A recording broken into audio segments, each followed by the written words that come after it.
आनंदाचा दिवस आहे. माईक न लावता काम करायचा दिवस. त्यामुळे आम्ही खुश आहोत सगळे. आणि हा थोडा रिलीफच मिळालाय की चला आज असं फक्त एक मूक अभिनय करायचा आहे आपल्याला, फार वाक्य नाही बोलायचे. तो मज्जा येते, एक वेगळा एपिसोड आहे. माझा कन्सर्न फक्त त्या सगळ्या बायकांसाठीचा आहे ज्या पटकन फोडणी टाकून येते का मला ऐकू येतंय काही महत्वाचं असेल तर सांग असं म्हणतात. तर त्या सगळ्या काकूंना आता जेवणं उरकावी लागणार आहेत या एपिसोडसाठी, कारण तुम्हाला ऐकू नाही येणार आहे किचन मध्ये जेवण बनवताना. हा एपिसोड तुम्हाला बसून बघावं लागणार आहे आणि I am more excited about it. की चला त्या निमित्ताने आता आपल्या ज्या गृहिणी आहेत त्या अशा पटापट स्वयंपाक उरकून येऊन बसतील एपिसोड अख्खा बघायला. तो एक्सायटेड आहे. आणि बाकी एक आमच्याच कडच्या एका कलाकारांच्या घरची एक गोष्ट परवा अशी सांगण्यात आली होती की आता बोलताना तो कन्सर्न मला अजून एक वाटला या एपिसोड बद्दल. म्हणजे आय एम शुअर सगळ्यांनी खूप एक्साइटिंग गोष्टी सांगितल्या असतील आणि तुम्हालाही तेच ऐकायचं असेल. पण खूप अंध व्यक्ती सुद्धा हे एपिसोड पाहतात, रेग्युलरली ऐकतात. ज्या ऐकण्याला ते पाहणं म्हणतात. सो अशा माणसांच्या बाबतीत की आमच्याचकडच्या एका कलाकारांच्या घरी अशी एक व्यक्ती आहे की जी बाबा रोजचा एपिसोड ऐकते, जिने वर्षानुवर्ष आम्हाला पाहिलंय आणि काही वर्षापूर्वी त्यांची दृष्टी गेल्यामुळे ते ऐकतात आणि त्या आवाजावरून ओळखतात आम्हाला की अरे ही आहे ना, अरे हा आहे ना.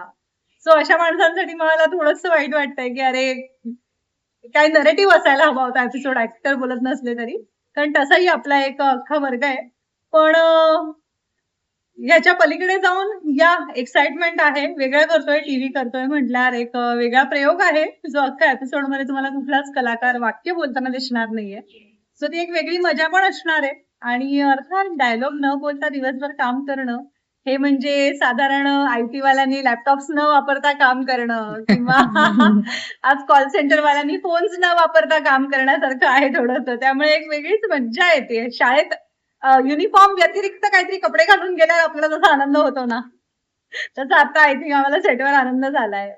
पण असं म्हणतात ना की मालिका ह्या लेखकाचं माध्यम आहे, लेखकांचं माध्यम पण आहे. हे माध्यमही लेखकाचंच आहे की डायलॉग तुम्हाला ऐकू येत नाहीयेत, पण आम्हाला काय करायचंय हे लेखकांनी लिहून दिलेलं आहे. तेच आम्हाला विचारलं की त्यामुळे मग ते तुम्हाला follow यावेळेस करणार आहोत स्क्रिप्ट आम्ही. मध्ये काय लिहून आलं, म्हणजे डायलॉग तर नाहीयेत, सो नेमकं काय कसं लिहून आलेलं आहे? डमशराट्स लिहून आलाय जो आम्ही खेळणार आहोत आणि तुम्ही ओळखणार आहात आणि अख्खा एपिसोड तुम्हाला असं बघायला मिळणार आहे. त्यामुळे आय एम शुअर तुम्ही एन्जॉय करणार आहात. तुमच्या टीमनी काय आधी स्पेसिफिक तयारी केली या एपिसोडसाठी? नाही काही, म्हणजे आता सगळ्यांनी कामं केलेले आहेत सगळे कलाकार. अगदी आमची नवीन म्हणावी ती मुलं सुद्धा नवीन नाहीयेत. त्यामुळे अशी काही वेगळी तयारी केली आहे कुणी असं मला नाही वाटत. अगदी फ्रँकली, म्हणजे उगाच जरा तुम्ही प्रश्न विचारताय म्हणून मी काहीतरी एक आभास निर्माण करावा आणि बापरे आम्ही केवढा अभ्यास केला म्हणावं, तर असं काही नाही केलंय. एक बेसिक संवेदना आपल्या सगळ्यांच्या जागृत आहेत आणि बरेचदा आपण लहानपणापासून ह्या गोष्टी करत आलेलो आहोत की जिकडे आपण हळूच बोलत असतो कधीतरी, शाळेतल्या बाईंपासून लपायला आपण खाणाखुणा करत आलोय.